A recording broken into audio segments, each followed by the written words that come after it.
Les presento brevemente, aunque creo que todos lo conocemos, a don Joaquín Arnau, arquitecto, psicólogo. Bueno, yo creo que es humanista ante todo. Lo conocemos por muchos cursos que nos ha dado, cursos cortos, y creo que nos va a hacer una tarde deliciosa. Tiene algún problema con la imagen, pero creo que se resuelva, y entonces él va a empezar con la palabra. Creo que nos agradará a todos escucharlo, y en este ambiente un poco más íntimo quizá nos invite al recogimiento dado el tema que nos va a hablar. Muchas gracias por la asistencia. Muchas gracias, Carmen. Muchas gracias a todos. Y me alegra mucho ver este detalle vegetal, esta ofrenda, porque precisamente voy a hablar de un pintor que de algún modo yo creo que todo lo veía bajo el prisma de lo vegetal. Su universo tiene mucho de vegetal. Para empezar, su patria, Hertogenbosch, que en francés traducen Bois-le-Duc y en castellano Bolduque, es decir, es el bosque del duque. Y él decidió ponerse el nombre de su topónimo como nombre propio de identificación, es decir, él decidió llamarse y firmar Hieronymus. Jerónimo era su nombre, efectivamente, pero Bosch.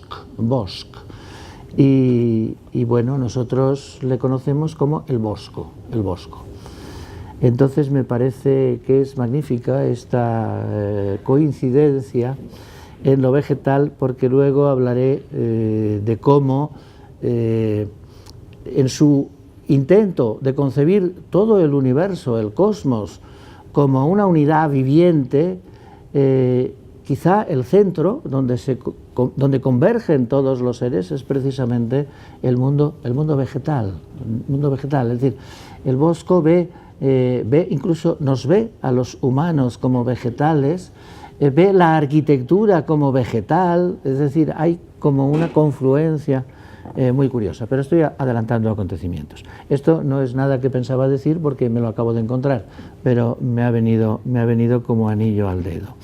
Lo que pensaba decir para entrar en materia era evocar uno de estos recuerdos de infancia.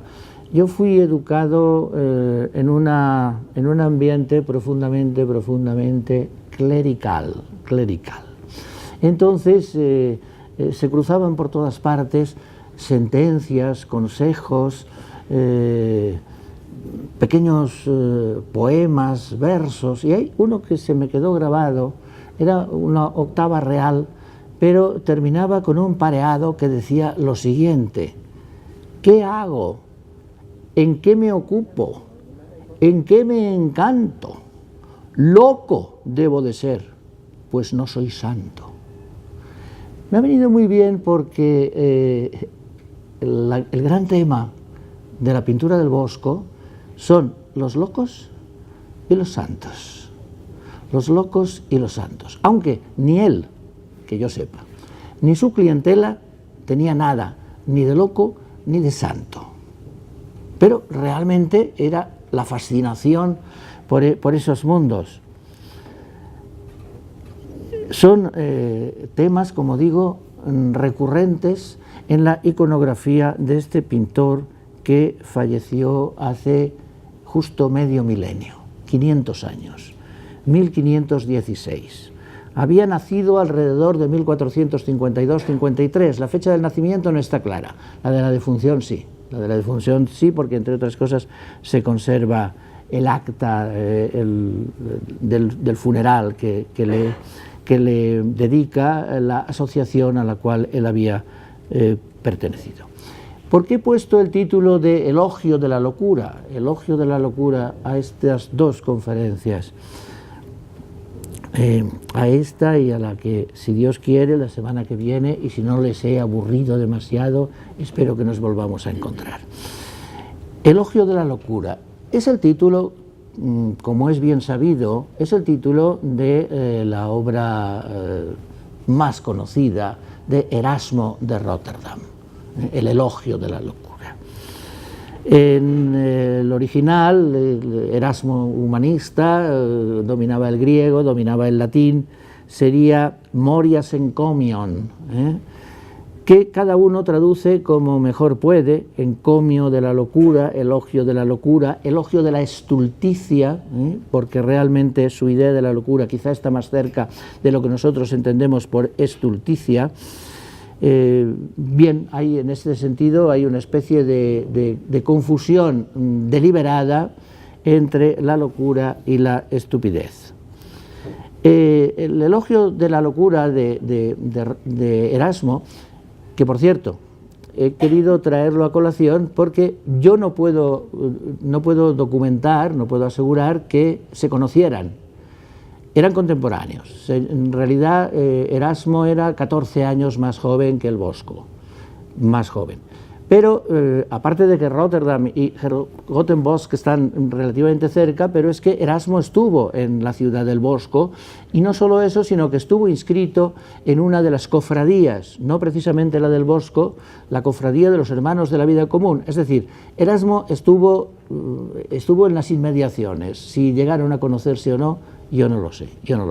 Pero lo que sí sé, lo que sí puedo afirmar, es que de alguna manera los dos vivieron el mismo ambiente y a la misma época. Por lo tanto, me parece que la relación no está traída por los pelos. Pues bien, en el elogio de la locura, que es una obra interesantísima, yo creo, Erasmo lo que hace es darle la voz a la propia locura, es decir, es la estulticia la que habla. Durante todo el discurso, durante todo el libro, la estulticia está echándose flores a sí misma, alabándose y diciendo cómo realmente su reino en este mundo pues es muy amplio, es muy profundo, ya lo había dicho la Biblia, lo dice el Eclesiástico, que el número de los necios es infinito, por lo tanto parece que la estulticia tiene su predicamento. Bueno, pues una frase que he recogido de Erasmo, que pone, digo, en boca de la propia estulticia, es: mucho más fervorosamente me juzgo al ver que todos me llevan en el corazón. La estulticia dice que todos me llevan en el corazón, me confiesan con la conducta y me imitan en la vida. Es decir, estamos realmente rodeados de medio locos, medio necios. Esto es lo que pensaba, digo, el Bosco, y es lo que pensaba su clientela, y naturalmente, como es previsible, ni él ni su clientela se consideraban ni necios, ni locos. Pero este es el gran tema. Bueno, he dicho que Erasmo estuvo en la cofradía de los hermanos de la vida en común. Era una cofradía sumamente austera. El Bosco, que no era tan austero, sin embargo, eligió otra cofradía, la de Nuestra Señora, que tenía su sede en la iglesia de San Juan de su ciudad, porque el Bosco parece ser que viajó poco, es decir, se movió, salió poco de... No se tienen noticias. El problema de su vida es que hay muy pocos datos fiables, y los pocos que hay están precisamente referidos a esta cofradía, la cofradía de Nuestra Señora, que tenía su sede en la iglesia de San Juan.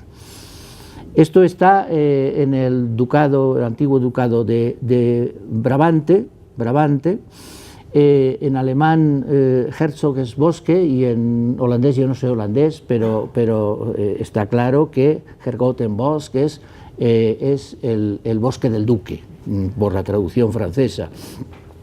Está más o menos equidistante de Rotterdam al este y de Ámsterdam al sur, forman un triángulo.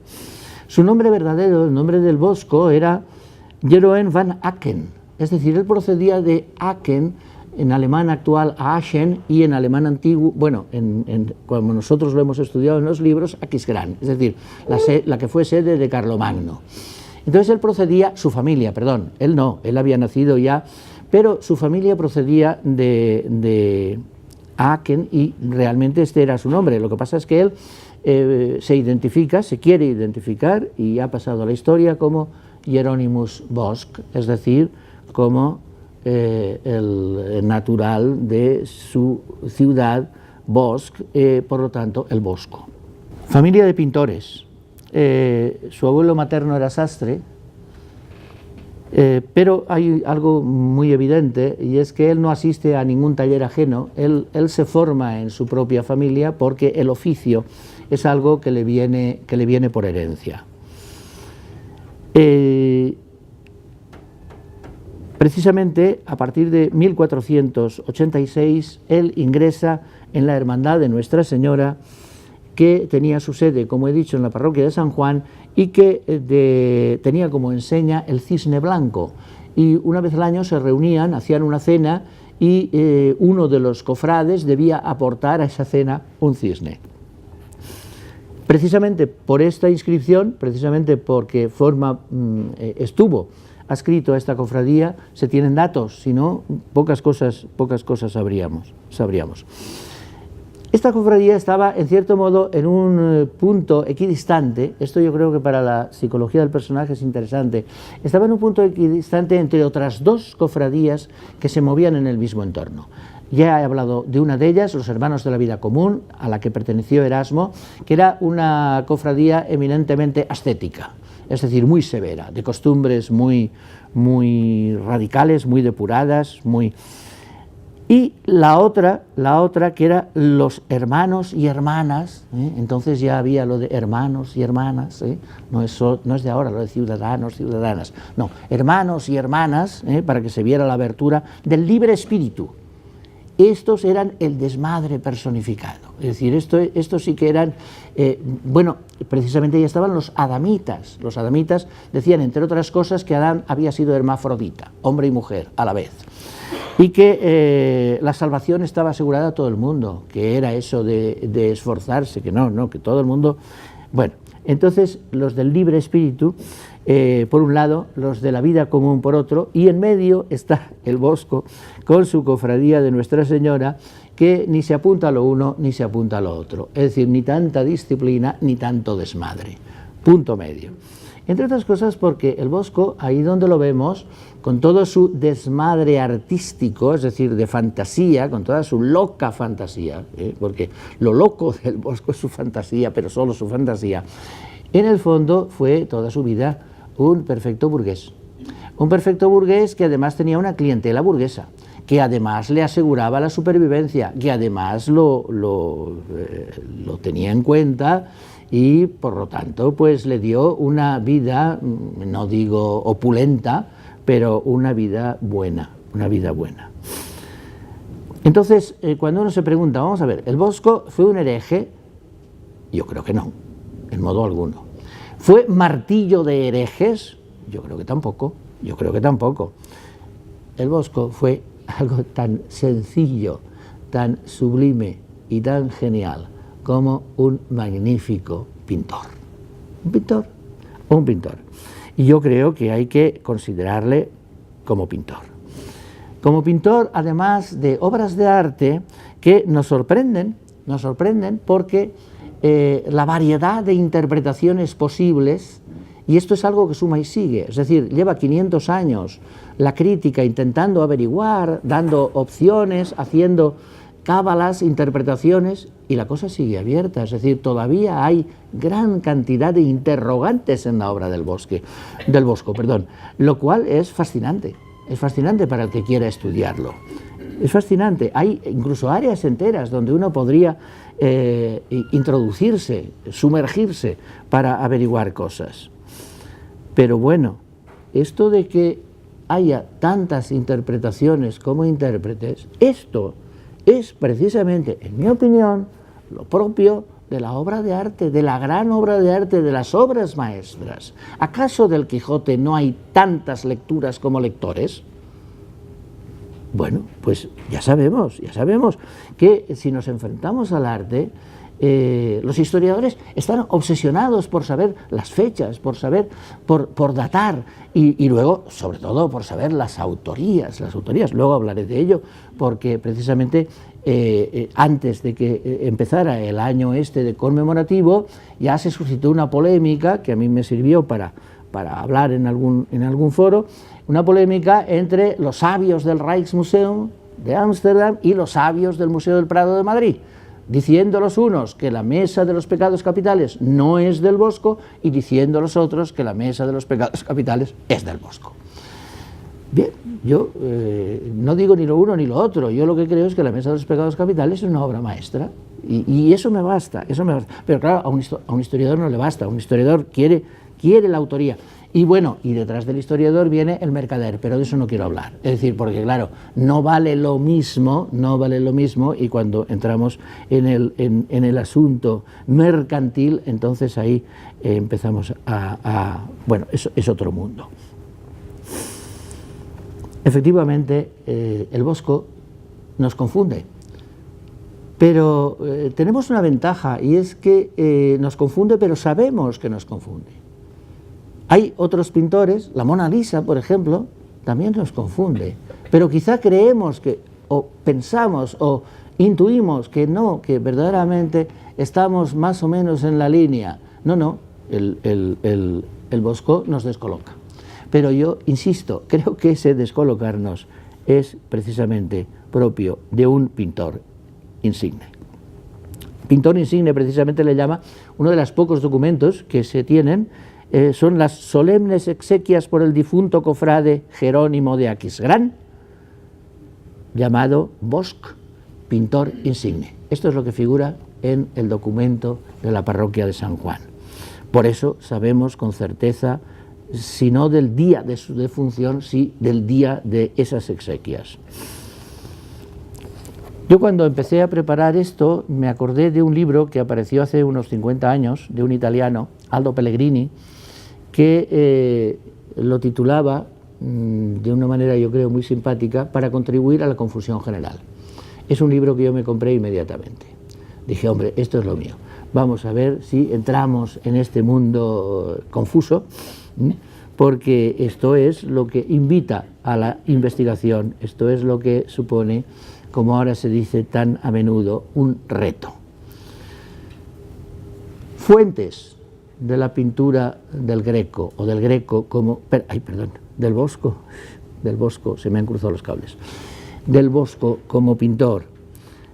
Ni fue adamita, desde luego, ni fue cátaro, ni fue Rosacruz, ni fue astrólogo, ni fue drogadicto, ni fue adicto al tarot, ni fue alquimista, ni fue brujo, pero estuvo rodeado de todos estos mundos y de todos percibió y pudo traducir cosas a su pintura, de todos ellos.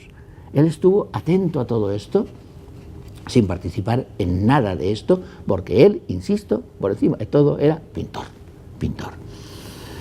Él recibía, eso sí, de aquí sus inspiraciones que hacen que, y en esto creo que los historiadores tienen razón, que sus contemporáneos lo entendieran, por así decir, o lo descifraran relativamente bien y con comodidad, que es lo que nosotros, después de medio milenio, tenemos tan difícil.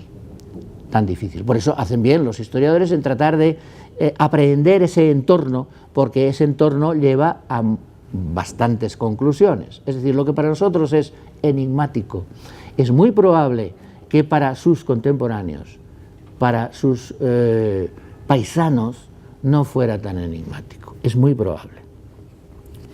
Por una parte, entre sus fuentes están, desde luego, los libros, pero los libros por doble partida, porque por una parte cuentan historias que al Bosco en ocasiones le interesa contar.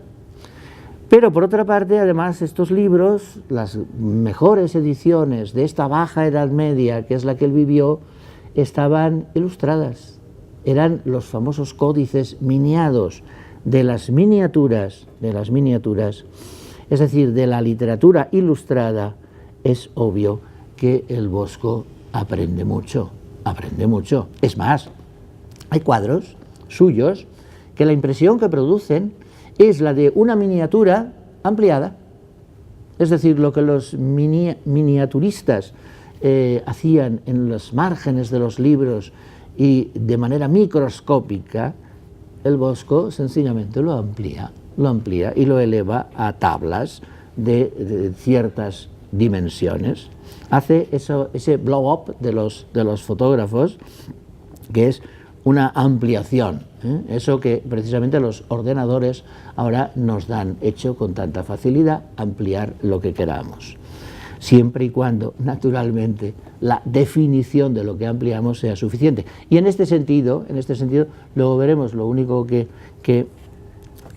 voy a poder mostrar, que son las imágenes que pude bajar de la web del Prado, donde la alta definición permite que se pueda ampliar lo que uno desee. De todas maneras, os invito a que, si tenéis curiosidad, es claro que la web del Prado en este momento los boscos más importantes los tiene por lo tanto a disposición. En el caso del pintor es evidente que la imagen, que es lo que le importa, la pintura, de algún modo devora, fagocita las palabras de la literatura. Pero esto es algo que pasa no solo en el Bosco, es decir, esto es algo que pasa habitualmente, es decir, un pintor tan exquisitamente, es decir, tan clásico, tan pintor al cubo, pintor a la enésima como Velázquez, cuando pinta las hilanderas está pintando el mito de Aracné, es decir, está pintando un mito que describe Ovidio en las Metamorfosis. Luego hablaré de Ovidio, porque este creo que es un tema que no se ha trabajado suficientemente y que puede dar espléndidos resultados y que puede iluminar muchas cosas. Es decir, Velázquez concretamente convierte el triunfo de Baco en un cuadro que todos conocemos como Los borrachos. Bueno, pues esto es lo que hace un pintor, y esto es lo que hace el Bosco, esto es justo lo que hace el Bosco. En realidad, yo podría decir que el Bosco pone en tablas, donde él pintaba, pone las metamorfosis, un abanico de metamorfosis que nos cuenta Ovidio y donde aparecen infinidad de esas transformaciones que para el escritor significan metáforas, pero que para el pintor son auténticas metamorfosis. Es decir, cómo Dafne se convierte en laurel, cómo Io se convierte en vaca. Argos, por ejemplo, dice Ovidio, es el de los 100 ojos. Bueno, pues vamos a ver cómo en el Bosco hay un dibujo que es el bosque oye, el bosque ve, es decir, el bosque tiene ojos, siempre el bosque. Ojos que después van a parar, por ejemplo, al pavo real. Como Calisto, la ninfa, se convierte en osa, primero la convierte Juno en osa y finalmente aparece como constelación. Sobre este tema escribió una ópera el principal discípulo de Monteverdi, Francesco Cavalli. Cómo la cornice se convierte en corneja. Yo he apuntado aquí infinidad. Nictímene se convierte en lechuza. La lechuza es uno de los animales favoritos en la pintura del Bosco, aparece por todas partes, que por una parte se relaciona con Minerva, es decir, con la sabiduría, pero por otra parte también con el vicio. Realmente es como un principio vicioso que aparece en el paraíso del Bosco. Y aquí Ovidio nos cuenta el origen, la hija del rey de Lesbos, Esto sería el cuento de nunca acabar, es decir, todos sabemos un poco el mito de Narciso, que se convierte en flor. Y con esto, ¿qué quiero decir? ¿Es que el Bosco había leído a Ovidio? Pues la verdad, no lo sé, pero me inclino a pensar que no. Lo que pasa es que toda estas metamorfosis, toda esta mitología de la metamorfosis estaba en el ambiente, es decir, el pueblo la conocía. Son leyendas que, curiosamente, no necesitan leerse, no necesitan lectores. Esto es una paradoja, pero es así, están en la mente. marineros convertidos en peces, encontraremos por ejemplo, un monje pescado, es decir, un monje convertido en pescado, a fuerza de, la verdad es que el Bosco, a fuerza de pintar estos monstruos, estos locos, en cierto modo nos vuelve locos, aunque él realmente lo que quiere, lo que dice querer por lo menos, es volvernos santos, porque la intención, por lo menos explícita, otra cosa es la intención subyacente, profunda, pero la intención explícita en su pintura es una intención moralista. Es esto justo lo que capta Felipe II, si no Felipe II no hubiera colgado la mesa de los pecados capitales en su alcoba, como la colgó. Es decir, que está claro que el mensaje, toda esta descripción de los vicios es una descripción de todo aquello que debemos evitar. ¿Qué hago? ¿En qué me ocupo? ¿En qué me encanto? Bueno, pues cuidado, cuidado.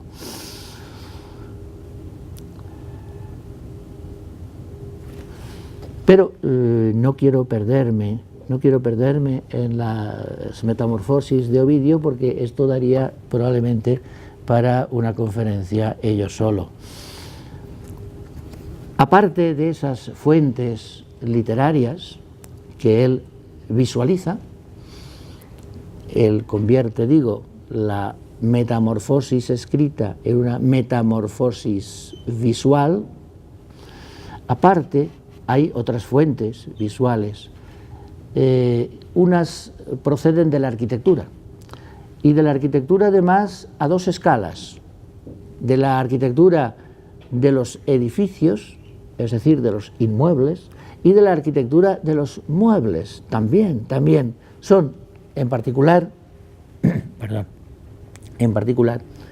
las gárgolas de los edificios y las misericordias de los coros de las catedrales. Brevemente aclaro esto. Las gárgolas son las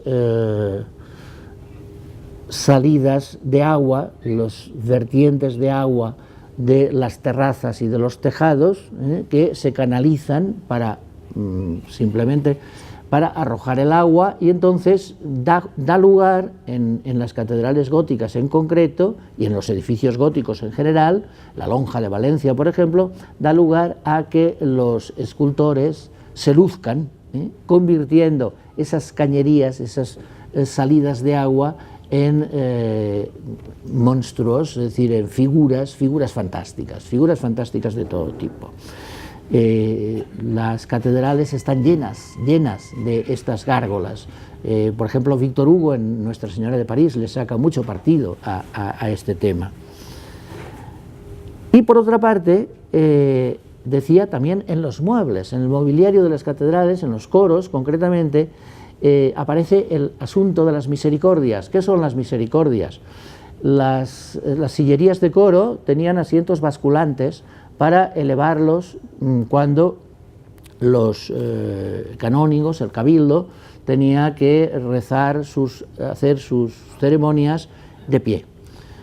Entonces elevaban, pero el trasdos de esos asientos daba lugar a unos altos relieves, verdaderas esculturas, figuras, tallas, que aparte de, desde el punto de vista de la utilidad, equilibrar para que fuera fácil el movimiento de levantar y bajar los asientos, bueno, daba lugar también a que los tallistas desfogaran su imaginación.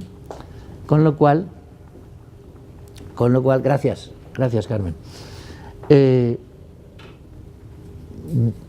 indirectamente daban lugar a que los reverendos pudieran permanecer de pie, mejor dicho, pareciera que permanecían de pie cuando realmente estaban medio sentados sobre estos abultados trasdoses, entonces con eso descansaban sus traseros, y de ahí el nombre de misericordias. Era una manera de tener piedad de los que tenían que aguantar horas y horas de pie salmodiando, una manera de... Bien.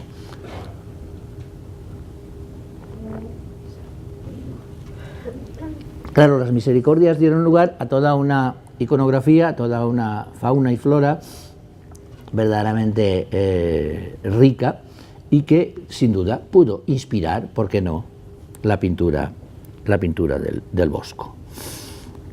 Por otra parte, como estaban ocultas, pues daba lugar a que el tallista, pues sus obscenidades, pues si había lugar, pues las desfogara. Unas porque estaban ocultas, las gárgolas porque estaban en lo alto del cielo, todas, unas y otras, daban lugar, pues normalmente, a fantasías a veces no precisamente piadosas. Por otra parte, hay que contar, para situar el mundo del Bosco, hay que contar con las corrientes de pensamiento que en su caso es verdad que estaba muy escorado hacia el fanatismo, muy escorado. Tened en cuenta que estamos en un momento en que está a punto de estallar el conflicto reforma contra reforma.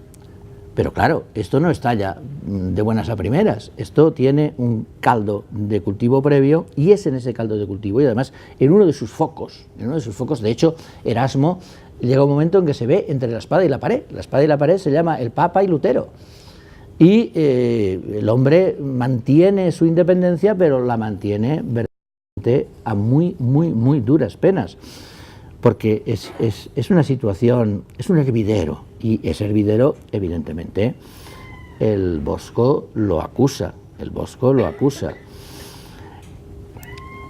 No solo tenemos circulando el encomio de la locura que hemos visto, también hay una obra titulada La nave de los locos, que es otro tema que Bosco lleva a la tabla. Pero, repito, él no se casa con nadie en este sentido, lo cual hace bien, porque entonces para su mercado del arte pues le pone a cubierto. Es decir, como he dicho y repito, Bosco ni es un loco ni es un santo, Yo a veces me hace pensar en el Don Guido de Machado, pero bueno, es otro tema,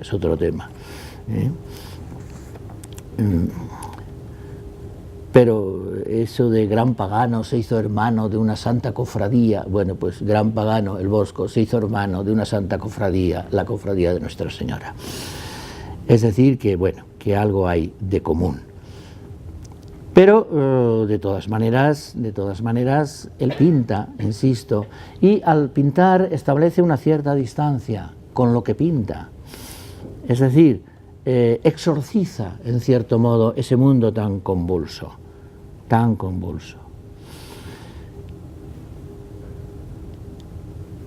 Se puede decir, y hay quien lo dice, que su mundo es un mundo onírico, es decir, que es el mundo de los sueños. En ese sentido, el Bosco sería un precedente remotísimo, a distancia de 500 años, bueno, 500 no, de 400, del surrealismo. A veces se invoca la comparación con Dalí. Bueno, son dos mundos realmente muy distantes en todos los sentidos.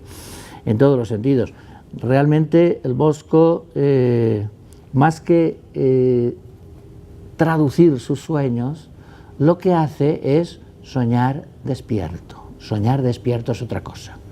Soñar despierto no es lo mismo que soñar dormido. Despierto, los sueños toman una dirección en donde el individuo, en este caso el genio del Bosco, es el que lleva el timón,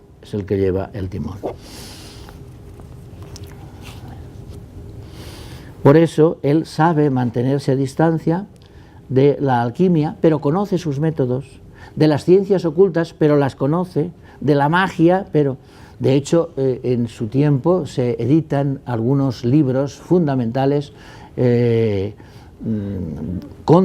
por ejemplo, contra la brujería, es decir, libros de anatema a ciertas sectas, a ciertas inclinaciones. Lo que sí está claro, y en eso coincide con Erasmo, lo que sí está claro, como he dicho, ni es hereje ni es agnóstico, pero es anticlerical, eso parece evidente, es anticlerical, anticlerical. Pero él no escribe, él pinta, y pinta como quiere, como quiere. ¿Y cómo quiere pintar el Bosco? Que es lo que he dicho al principio. Pues para él el mundo tiene una especie de unidad orgánica. En este sentido, el Bosco se anticipa en un par de siglos largos a la filosofía de Leibniz, el filósofo alemán, filósofo cortesano, que también veía todo orgánico, es decir, y las piedras, bueno, las piedras lo que pasa es que es un organismo dormido, pero todo es orgánico, todo. Y realmente en las pinturas del Bosco vemos que todo es orgánico, incluso la arquitectura, y no en un sentido metafórico, no, en un sentido visible y concreto, un continuo orgánico que va del mineral al vegetal, al animal humano y a lo divino, todo lo barre. Todo lo barre. Este dicho evangélico, ¿hablarían las piedras? Bueno, pues las piedras del Bosco hablan. Hablan porque están vivas, efectivamente. Y lo están sus edificios, que más que castillos o más que palacios parecen chozas, pero precisamente porque ese carácter, esa condición de choza, les da ese aroma vegetal. El bosque está siempre presente, lo he dicho, y cuando tengamos oportunidad os podré mostrar precisamente su dibujo, un dibujo precioso, en donde el bosque oye, es decir, el bosque tiene oídos, y cuando él representa al hombre árbol, el hombre árbol, es decir, un hombre cuyas piernas no tiene brazos, sus piernas son troncos, son tallos, sus pies se apoyan en lugar de abarcas o zapatos en pequeñas navecillas, nos mira, mejor dicho, mira hacia atrás, vuelve la cabeza, con lo cual sabemos que es un hombre, pero es el hombre árbol, incluso ese hombre en el vientre tiene una taberna. Puede ser una taberna, puede ser un burdel, es decir, su vientre. Eso me recuerda precisamente a un arquitecto de la época de las vanguardias, del primer tercio del siglo XX, Finsterlin, alemán también, como no, Hermann Finsterlin, que habla de la arquitectura y como útero, es decir, como un lugar que nos aloja. Bueno, pues esa metáfora la había utilizado 400 años antes el Bosco en su dibujo del hombre vegetal. Sus arquitecturas son vegetales o son incluso viscerales.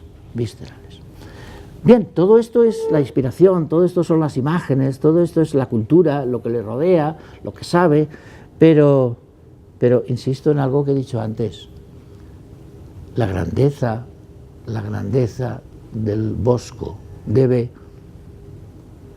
mucho, yo diría lo fundamental, a su oficio, un oficio heredado, mamado, es decir, un oficio que él domina absolutamente, es decir, él pasa de una manera natural, sin tener que ir a talleres ajenos, sin moverse de su casa y de su familia, él pasa los estadios de aprendiz, oficial y maestro. La autoría, bueno, en esta situación la autoría es muy difícil de establecer, porque claro, en esta situación de talleres es evidente que todo el mundo puede en un momento dado meter mano, todo el mundo puede participar. ¿Qué es propia y exclusivamente suyo? Esto que yo decía, manía de los historiadores. En la mesa de los pecados, que luego veremos, ¿quién ha intervenido? Es curioso que en un momento dado, las fuentes que yo manejé cuando empecé a trabajar esto, bueno, la ponía en la mesa de los pecados al principio de la producción del Bosco, como obra juvenil, porque hay ciertas incertidumbres o ciertas torpezas. Ahora es curioso, ahora es al revés, ahora se pone casi como, no digo como testamento, pero como una obra epigonal, es decir, como si el Bosco quisiera hacer un resumen y transmitírnoslo. Y entonces, bueno, pues hay cosas que es muy probable, o es muy posible, que él dejara a sus aprendices para que completaran ciertas cosas. ¿Por qué no? ¿Por qué no? Dibujaba a pincel, esos dibujos a pincel, gracias a la reflectografía infrarroja que utilizan en este momento los museos para analizar los cuadros, pues se pueden sacar a la luz. Es decir, podemos ver el dibujo que hay debajo de la pintura. La pintura normalmente es de capas finas, muy finas. El soporte es madera de roble en general, pero en ocasiones de chopo, concretamente la mesa es de chopo para hacerla más ligera. Y utiliza los colores con una sabiduría intuitiva, es decir, los colores cálidos nos acercan los objetos, los colores fríos nos alejan los objetos. Él no utiliza normalmente la perspectiva era un asunto italiano, era un asunto que en este momento estaba prosperando, pero en otras latitudes, Entonces él cuenta de arriba a abajo y de derecha a izquierda lo que quiere contar. Unas veces empieza arriba y va sucediéndose las imágenes, creación de Adán y Eva, pecado de Adán y Eva, expulsión de Adán y Eva, las va escalonando, o bien, y desde luego eso siempre, de izquierda a derecha, como leemos los libros. Es decir, los trípticos los leemos como leemos los libros. Y aquí entra el tema de las tablas y de los retablos. Normalmente la obra principal que conocemos del Bosco está precisamente sobre tabla y formando en muchos casos retablos, es decir, conjuntos de tablas. Y ahí viene uno de tantos interrogantes, el de la mesa precisamente. ¿Es una mesa o es un panel?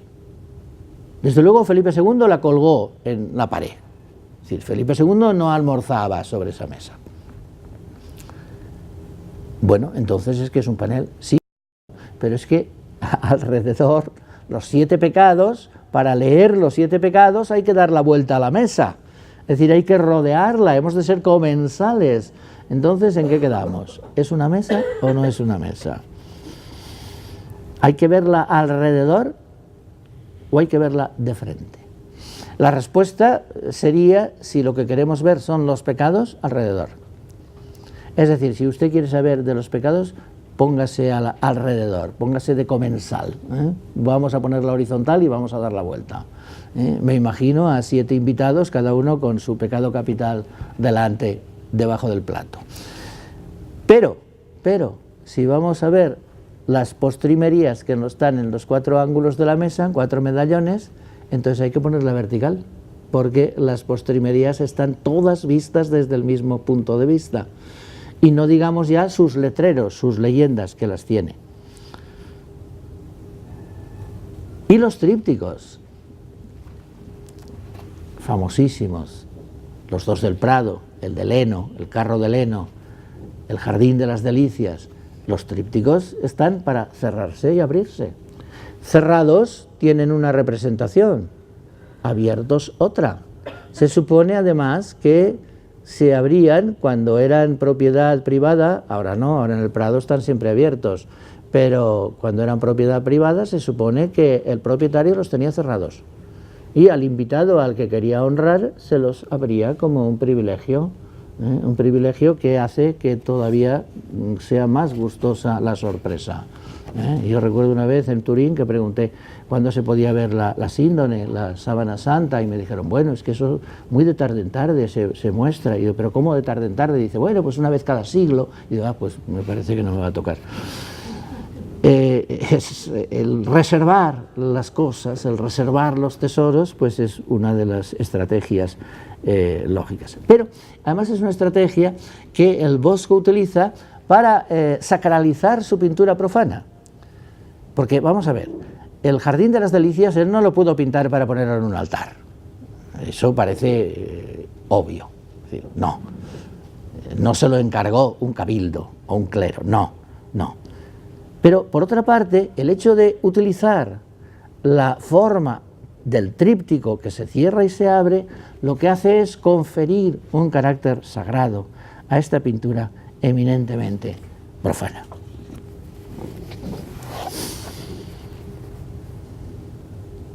Yo creo, a ver si me da tiempo de mostrar alguna cosa, yo creo que el genio del Bosco no está en los argumentos que él utiliza, que por supuesto los utiliza, por supuesto. En realidad casi siempre es en cierto modo el mismo argumento con muchas variantes, con muchas metamorfosis, con muchas metáforas. Es el que cifra en este verso, por cierto, de su contemporáneo, que nadie he visto o oído que se lo compare, porque realmente están muy lejos, pero son contemporáneos y sobre todo participan de una misma temática de Jorge Manrique. Cuán presto se va el placer, cuán presto se va el placer. Este es precisamente el símbolo de heno. Y este es precisamente el símbolo del Jardín de las Delicias, es decir, el Jardín de las Delicias está entre la creación y el infierno. Vaya si se va presto el placer, vaya si se va presto. Placer de la vida que caduca, lo sabemos, nos guste o no, pero placer del arte que perdura, que perdura. Ahí están los cuadros del Bosco para demostrarlo. Y para demostrarlo de manera directa, insisto en que el argumento es lo de menos, el argumento es lo de menos. Por eso yo pienso que en el Bosco es mucho más sensual, es decir, lo que transmite, lo que percibimos, lo que hace el pintor sensual, que sexual. Por supuesto que el sexo está aludido por todas partes, pero está aludido, simplemente aludido. El padre Sigüenza, que no es sospechoso, el historiador del Escorial y gran ensalzador de las glorias del monarca Felipe II, el padre Sigüenza dice, no son disparates, sino libros. Habla de sus trípticos como libros que se cierran y se abren y que como los libros se leen de izquierda a derecha. Dice, sátira pintada de los pecados y desvaríos de los hombres. Sátira pintada de los pecados y desvaríos de los hombres. Desvaríos, es decir, locuras de los hombres.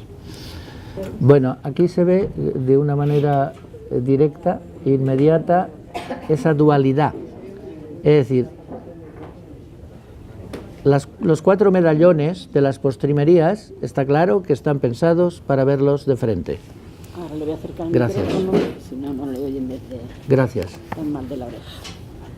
Los 4 medallones, digo, están pensados para verlo de frente, es evidente.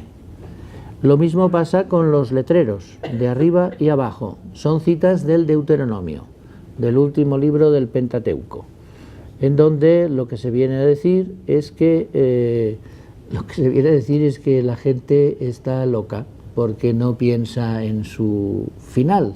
Entonces, bueno, pues es imprudente, es desvaría, como dice el padre Sigüenza, etcétera, etcétera.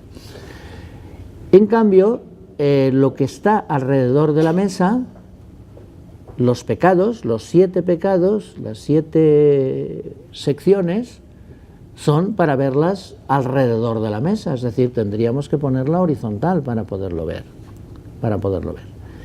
Y finalmente, lo que está en el centro, es decir, en la pupila, es el ojo de Dios, lo que está es Jesucristo emergiendo del sepulcro, y con lo cual el pintor simplemente lo que nos transmite es que Dios todo lo ve. También eso me recuerda a un versito de esa infancia clerical, mira que te mira Dios, mira que te está mirando, mira que te has de morir, mira que no sabes cuándo. Bueno, pues ahí está. Entonces está la mirada, en medio hay toda una irradiación y en el círculo, en el anillo circular, están los pecados. Los pecados no hay pérdida porque están rotulados, es decir, en cada una de las secciones está el nombre, con lo cual no podemos despistarnos, porque si no sería muy fácil que nos despistáramos.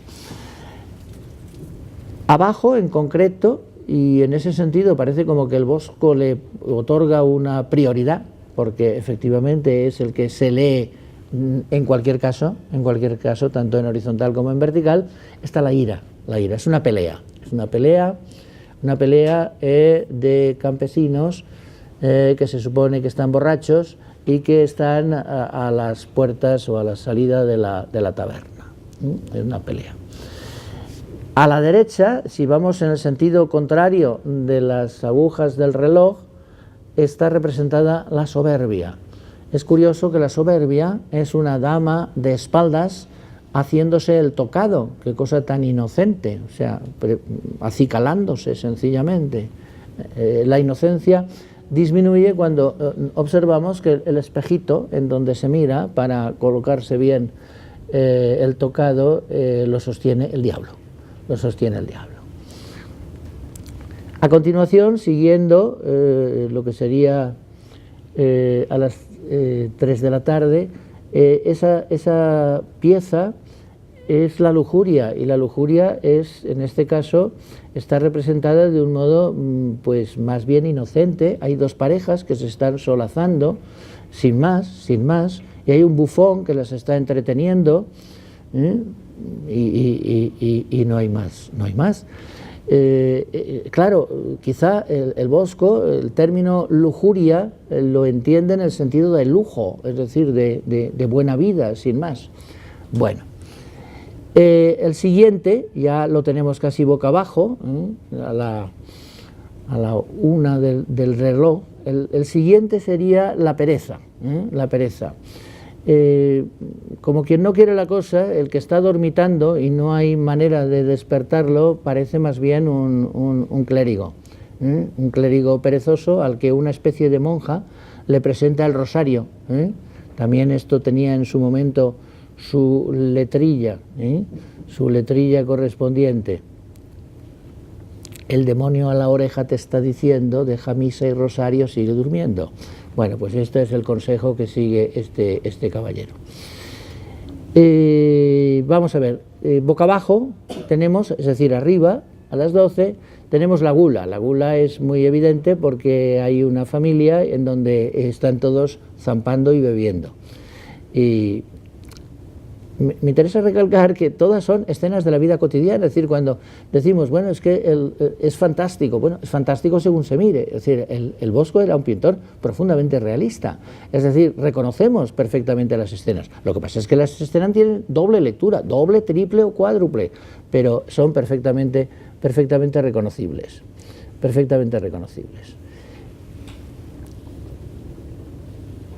Vamos a ver, al siguiente, seguimos. El siguiente sería la avaricia. La avaricia representa a un juez injusto, prevaricador, que está recibiendo un soborno, que está recibiendo un tema muy de actualidad.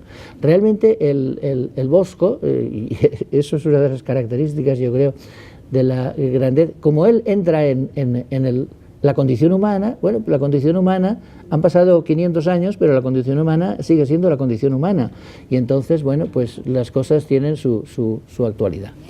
Y finalmente la envidia, que la tenemos aquí, en donde efectivamente hay un rico que tiene un halcón, y entonces es la envidia de sus vecinos. Aparte hay dos perrillos que se están disputando un hueso, etcétera. Eso en cuanto a los pecados que habría que darle la vuelta para verlos uno por uno. Yo había sacado detalles, pero bueno, si puedo, la semana que viene los mostraré de algunas de las escenas. Y las postrimerías. Las postrimerías, que son los 4 medallones, son muerte, juicio, infierno y gloria. De izquierda a derecha y de arriba a abajo. Muerte, juicio, infierno y gloria.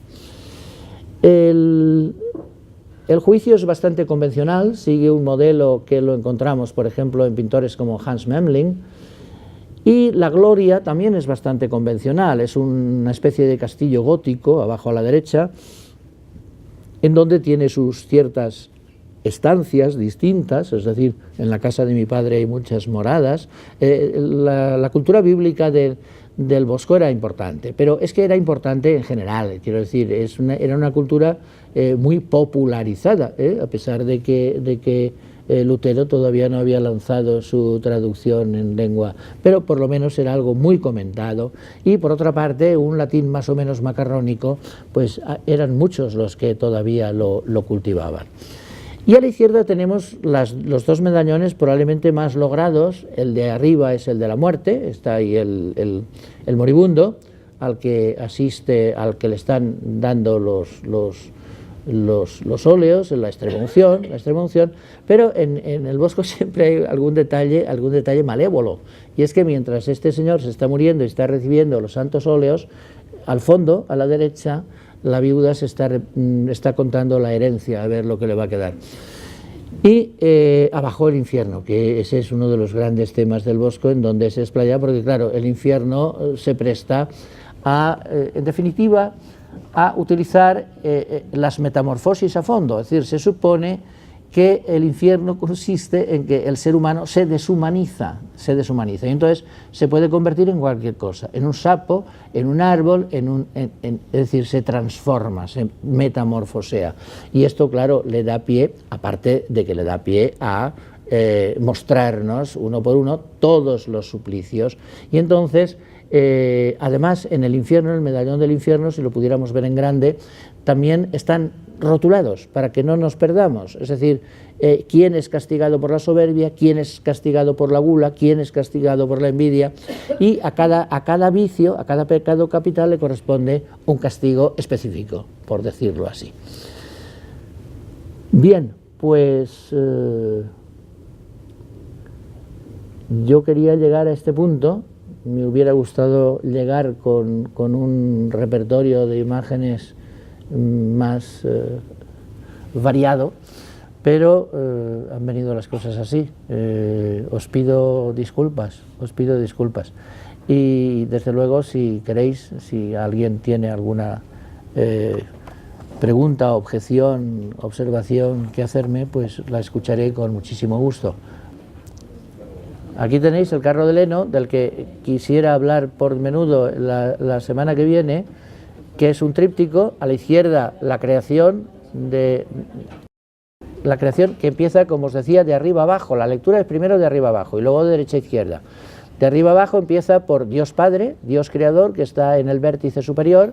Esos pajaritos que caen son los ángeles caídos, es decir, antes de todo está la caída de los ángeles, es decir, en definitiva la aparición de los ángeles malos, de los demonios, con lo cual el pecado original no es tan original como se dice, porque hay un pecado anterior a ese original.